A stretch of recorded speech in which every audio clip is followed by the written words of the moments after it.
Our next guest is Dr. Exekiel Emanuel. He chairs the Department of Medical Ethics and Health Policy at the University of Pennsylvania. 6 months ago, Zeke wrote the Atlantic at 75. That cover story provoked thousands and thousands of comments and conversations that continue today. Zeke is an oncologist, a bioethicist, and the author of 10 books. He's also a chief architect of the Affordable Care Act. I'm so pleased to welcome Dr. Exekiel Emanuel to the stage for a conversation with my colleague, senior editor for The Atlantic, Corby Kummer.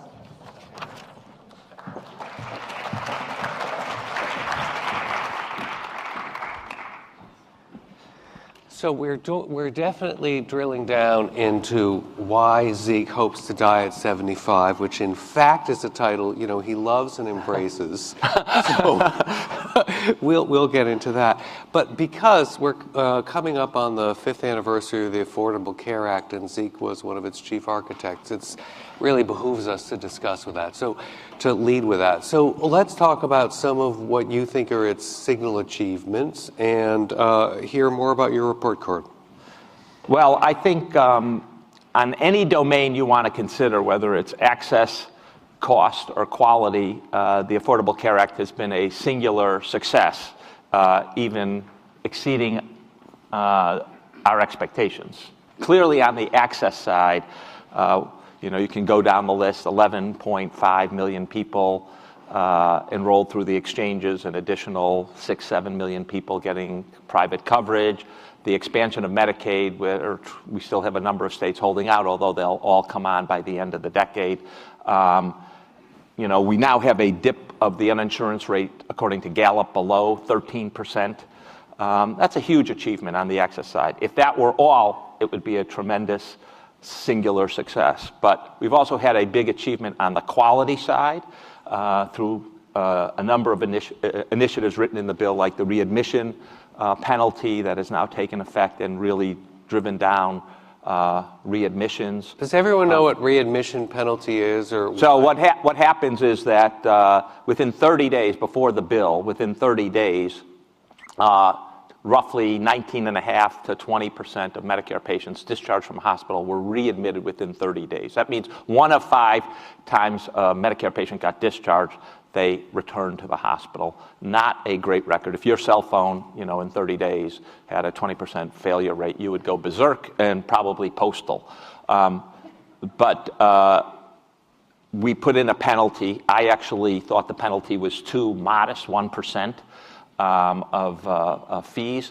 It's had a dramatic effect. You can see when the penalty comes in, just this nice downward slope, and it continues. The best places are down in the low double digits, high single digits in terms of Does that mean the hospitals, I live with this because I'm married to somebody in healthcare. Does that mean that hospitals are actually doing a better job at keeping patients from coming back because they've treated them better, which was, I thought, the whole idea of that penalty?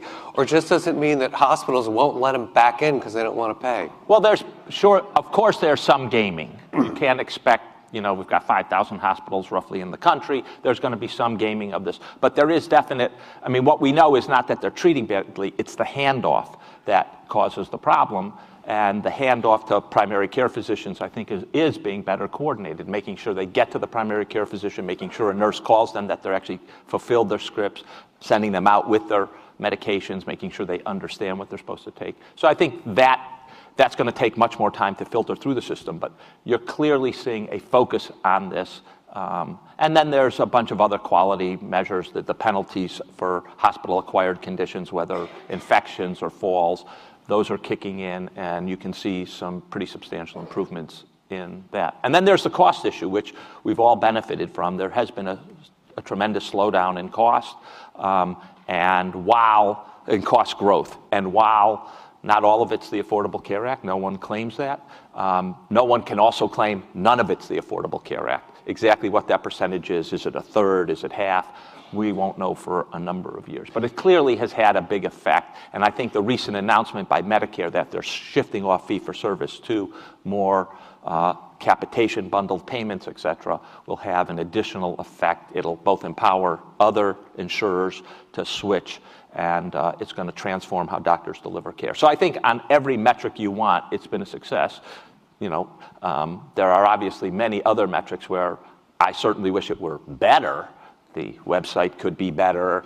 Other things could be much better. We could have taken the menu labeling, and it didn't need to take 4.5 years to get the regulations This is done. my favorite thing, because I was in Massachusetts and we were all set. We'd already done the regulations and it was about to go into effect, and the feds called us and said, no, you have to wait because it's going to come down the road just in another year and we don't want confusion. That was 6 years ago. But can you talk about some of the other pet provisions? Because I think when everyone thinks affordable care, they think access to health insurance, the idea of lowered costs. But then when you talk about one of the details like keeping people out of the hospital, there were a number of other things related to prevention and generally maintaining health that aren't what people naturally think of when they think of Affordable Care Act. Well, I think the fact, and again, this was a stroke of genius, not my genius, many other people, the fact that no copay for prevention and preventative services. We know, we have lots of data that any copay for something which is not an acute problem creates a barrier to people actually accessing them. Mm-hmm. Removing the copays for that, I thought, was really a stroke of genius, because it encourages people to use services and to, in prevention, the sort of, and certainly wellness, the lore is, free is not cheap enough. That really, to get people to participate, you have to pay them. But at least getting it free to people, I think, is a big change and a positive change. And prevention and wellness is huge, because ideally that will reduce billions. I'm a little more skeptical about whether it will actually lead to reducing billions, but I do think it's a good thing to do, and it's good to begin encouraging people to think about the prevention space and do more in it. It's not been a major focus of our system. I think what I see going forward, and there are two sort of phases. The big phase that's happening now at most advanced places is really concentrating on chronic illness. 83% of the spending in our healthcare system is chronic illness. It's not your slicing your finger or breaking your arm. It's heart failure, emphysema, cancer, asthma, depression, etc. Focusing on those patients and making sure that their care is good and they're not getting into the hospital and they're staying well. That's the key for the next, I don't know, till the end of the decade. And then we're going to see, I think, beginning in 2020 and beyond, a real focus on mental health and behavioral health, because we know that those are big drivers of the system. The system has not figured out how to manage them very effectively for the vast majority of people. And I think integrating that, finally getting parity so it's integrated into routine care, I think is the next big thing. We don't know how to do it. I should say, I've looked at a lot of systems. There are some that may have solved it that I don't know about, but that, I think, will be an area that over the next decade, lots of places are going to experiment with, and the best ones, beginning in 2020 and beyond, are really going to have solved it. The last thing I would say is, my own personal pet peeve is, does anyone know of an emergency room that has solved the problem? It seems to me that's one of our big unsolved mysteries, is how do we actually get emergency rooms that work well in this country? And I just have never seen anyone who has solved that problem, where they're really taking care of emergencies, everyone else is somewhere else, they do it efficiently, you're not sitting there waiting for 4 hours, then waiting in your room for 4 hours before that lab test or whatever happens, and blah, blah, blah. Well, you've just opened something I don't think anyone in this room doesn't have an emergency room story for themselves or someone they have to wait 6 hours with. And when you say 2020 is going to start till the end of the decade, till the end of time, so what are your prognostications for the Supreme Court and the ever-threatened repeal? We're going to win. I think it's just that simple. Spoken like an Emanuel. I was in the court. I thought Don Varelli, the Solicitor General, did a great job. I thought the questioning, particularly on Breyer's side, made it quite clear that this makes perfectly logical sense in the way the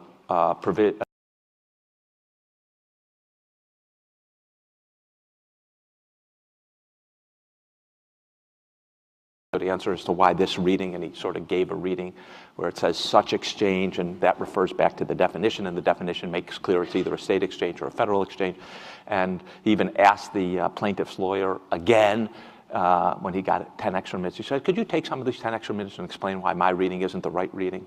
So I think we're going to prevail, and I don't think, the big, and I've been saying this for a number of years now, the big issue is the Republicans keep saying they're going to repeal and replace, and we've never had a replace. And the reason we haven't had a replace is they don't have an alternative program, because this program builds in so much of the Republican philosophy of free markets and competition. And, there are lots of reasons you won't have a replacement. One is the philosophy, another is just the budgeting issue. It's a very arcane aspect of healthcare, but if you actually repeal the bill, you need to come up with $350 billion to replace it, and no one can figure out how to do that in the federal budget. And so I just don't think it's happening. I wish we got onto how do we improve it, because that's really where we need to focus. Well, we can hope for that. Let's get to your piece and whether you're going to be around to see any of this. And I have till 2032. There's plenty of time. And okay. Well, whether you're even going to be interested. So I took the liberty of assigning this. I teach a class in writing at MIT, and it just happened last night that I had assigned this piece, and our discussion was last night with a bunch of 22 to 25-year-olds. So I was asking them, what did you think about this? And most of them had never thought about whether they wanted to be cogent or didn't want to be, what they would say for themselves. And then they were left a little dumbfounded when it came to how would they cope with this question with their parents. But in fact, it got them all thinking, which was the point of the piece, and why you wanted to write it. They actually had a bunch of impertinent questions that I thought I would just take the liberty of asking you. But let's summarize what you say in the piece. You aren't going to kill yourself when you're 75. Correct. But you've decided for a number of reasons that your peak creativity, productivity, interest in life, zest, ability to be a good friend and father, they're all going to be gone at 75, right? I'm being provocative. Yes, more or less. So, first of all, the piece exists. It was very modest, solely because of Corby Kummer. He knew I had this philosophy, and he forced me to write this piece under threat of penalty, terminating our friendship. It's all true. So the piece makes the following assessment, which is, how do you want to live?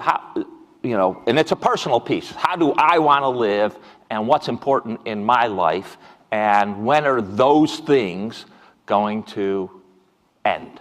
That's the basic idea. And if you look at just the data on physical disability, the data on mental disabilities, Alzheimer's, and then creativity and productivity, you see that there is this very clear decline for all of us. Physical disability, we begin, the wheels begin falling off. A lot of things happen such that you can't walk a quarter of a mile on average. People can't walk a quarter of a mile when they get older. Disabilities have actually increased as we've aged. Lots of people predicted, well, we're going to age, we're going to be healthier, the new 70s, the new 50, or whatever it is. Turns out not to be the case. If you look over the last 25 years,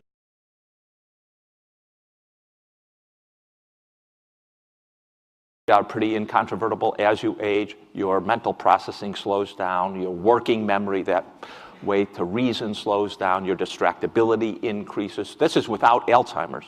Then if you look at the Alzheimer's data, it's the scariest graph I've ever seen, which is, puttering around here, a little increase after 70, and then after 75, it's virtually vertical up, such that a third to half of people by 85 have Alzheimer's, or some form of dementia, not Alzheimer's, some form of dementia.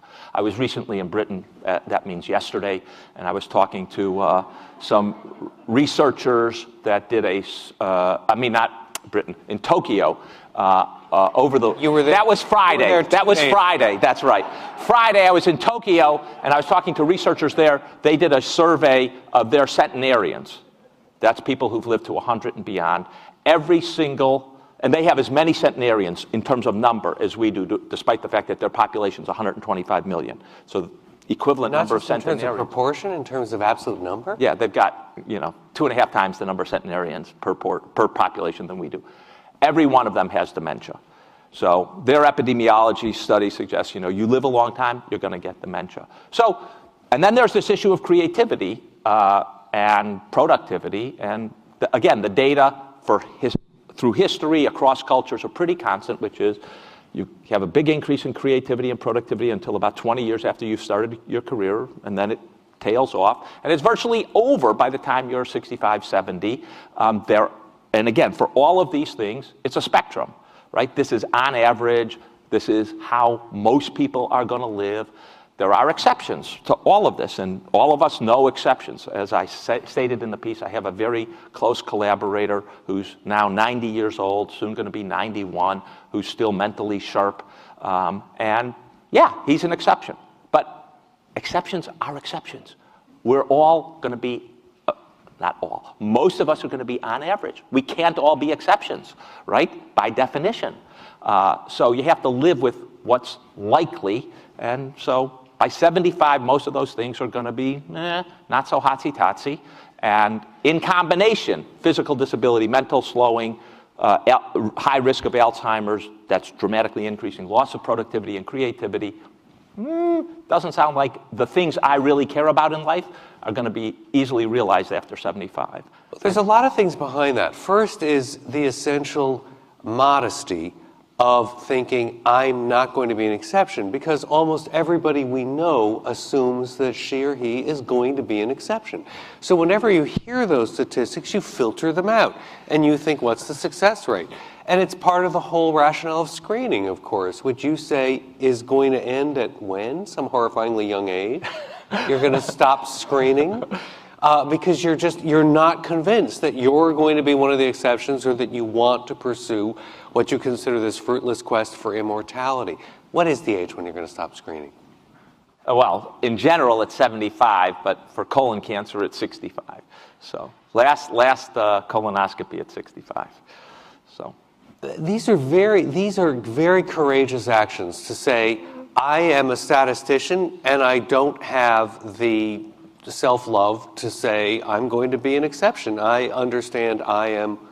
No, I don't look. I don't think it's not a matter of self-love. I don't want to live in a situation where I can't get up and be active, where I'm mentally slow, and as I say in the story, I'm constantly asking, "What did you say? What did you say?" And I'm repeating the same stories over and over again, and an embarrassment because I've had a decay in the frontal lobe and I'm disinhibited, right? That is not my idea of a good life. And I mean, really behind the philosophy is, what makes my life meaningful? And, I think being in that kind of state is not going to. That's the one I fear a lot, and I don't think is very desirable. You wrote a very good reply. There was an enormous response to this piece. Hundreds and hundreds, in fact, thousands of letters. Thousands, yes. Thousands of comments. Which I tried to ignore. On the website, like all good authors, or like most authors. But you did read many of them, and you wrote, rather than individually reply to everyone's differing ideas,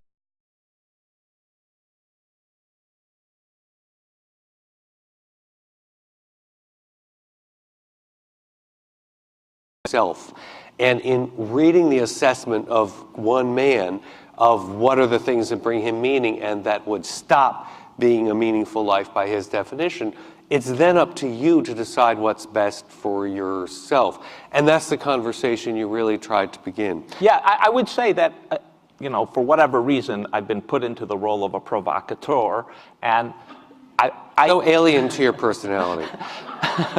But, I mean, it is, the purpose of the piece was, here's my philosophy, What's your philosophy? And it can be very different. There are people, my father is very different from me. But my point is, you ought to develop your own cogent understanding of how you want to live your life and make it consistent across different disciplines. And how you're going to get your health care, how you're going to interact with your kids, how you're going to save.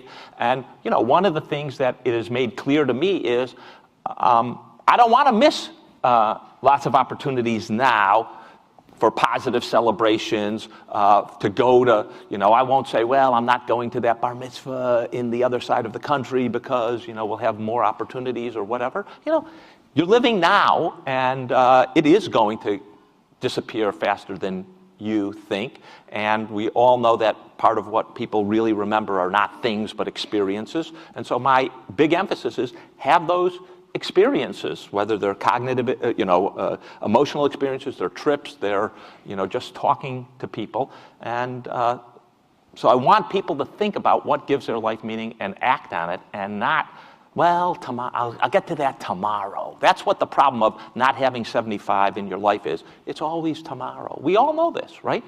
Right? We're all procrastinators, right? Writers more than anyone else, probably. And I don't think you want to be a procrastinator with your own life. And that's what happens if you don't have a deadline, I think. But you haven't imposed an actual end on it. So this is one of the things one of the misconceptions of the piece is Thanks to the title, is that it seems that he's going to end his life summarily at 75. It's not that. You've come out against euthanasia. Correct. Come out. I've been out for 25 years. It's not like I came out with this piece. Right. No, I didn't mean as in come out of the closet. I mean, you've made your stance public for a long time. And in fact, one of the things that got you into, a tiny bit of hot water were the idea of discussions about managed care at the end of life and whether they would be paid for, have a code under Medicare. And where is that now, actually? My students wanted to know, is that billable? And no. Is that, so that... Not just for having the discussion. I mean, you can obviously have a meeting with the patient and discuss it, but as a separate item, it's not there. Recently, the Institute of Medicine did come out with a report recommending that it be billable, and whether that's ever going to come to pass, I do think we are going to see a transition. And by the way, I'm one of these glass half full people on end-of-life care. I began working on end-of-life care 30 years ago in the mid-1980s. At that time, almost 3/4 of all cancer patients died in the hospital. Now it's down to in the low 20s. Most cancer patients, about 2/3 of them, get hospice at the end of life. We've made a big, big shift. We're talking about it. When I started doing research, my higher-ups at hospitals basically said, we're not doing that research. We don't talk about end-of-life care. That has been a big shift in this country. We have a lot more to go, but we shouldn't also forget that we are in the midst of a big transition on this particular issue. And the point of this piece was to talk about it in your own families and yourselves and do your own self-assessment. Do we have any questions? No, it's not provocative enough. No, right. We'll start with a man here, and then there's a hand in the back. Hi, I'm Chuck Husak from August Lang & Husak. We're a marketing firm in Bethesda. We have lots of healthcare clients. One of our clients is the American College of Emergency Physicians. So I want to go back to your comment on emergency rooms. This association obviously has a more heroic view of what it is that goes on in emergency rooms than you do. And I think it's heroic. It's just very tedious. Okay. Is your view that there's a flaw in the model of emergency rooms? In other words, we shouldn't have them, or that we do them wrong? They're not properly managed. For whatever reason, we haven't figured out the right management. Of course we need emergency rooms, come on.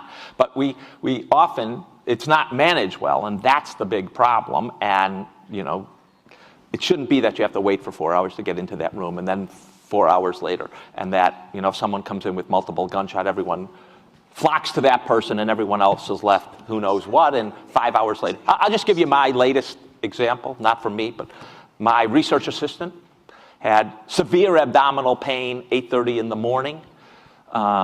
turned out to be appendicitis. Operation happened at 2 a.m. 8:30 in the morning to 2 a.m. Somehow the system shouldn't do that. And I think everybody has similar stories. The gentleman in the back who's got the mic, and I'm afraid that might have to be the last, depending on the masters of the I'll be room. fast, and thank you. Good to see you again, Dr. Emanuel. John Graham from the National Center Yes, for Policy yeah. Analysis. The issue of Medicare paying for end-of-life care counseling, is they pay the doctor. I wonder what you thought about the idea. You seem to have offered to do the taxpayers a favor, and I wonder if we shouldn't be paying you because of the commitments you've made to not put the cost of your care extraordinarily, rather than the doctor, but you, the patient. Now, I have written, and I'm actually supportive in certain circumstances of when there's an array of clinically equivalent interventions and the patient opts for one that's cheaper, I think it's a perfectly ethical thing to do to have the patient share in the savings. If the insurer's going to share in the savings, if the doc's going to share in the savings, then the patient should also share in the savings. And my inspiration for this, I had this idea when I was staying actually at the Monaco Hotel here in Washington, D.C., and on my door thing was this, if you don't have your room cleaned because you're staying several days, we'll give you $5 every day that you don't get it clean. And I said, wow, they're saving money, probably a lot more than $5, right? And they're going to share it with me. And I said, why don't we do that in the healthcare system? But on the end-of-life care thing, I think actually the big issue is not paying patients. I think the big issue is a discussion. We don't know in this country how to have this discussion in a sort of routine way. And I think that's actually the most important thing. So what I've actually advocated for most healthcare systems is you got to begin with your healthcare providers, your doctors and nurses. You have to get them to actually fill out an advance directive for themselves. You actually have to get them training in how to talk about this issue. And then, give them alerts as to which patients it's probably the right people to have the discussion. If that doesn't work, then we can think about other interventions. But I think that's the place to start. And again, my basic philosophy is we don't have this conversation enough, and we don't have it. It's too scary for most of us. And I would like to get off and over that fear. That I think is really the most important thing. And here is the way to do it. Read Zeke's piece from the October issue last year in The Atlantic. And thank you very much, Dr. Zeke Emanuel. Thank you, Corby.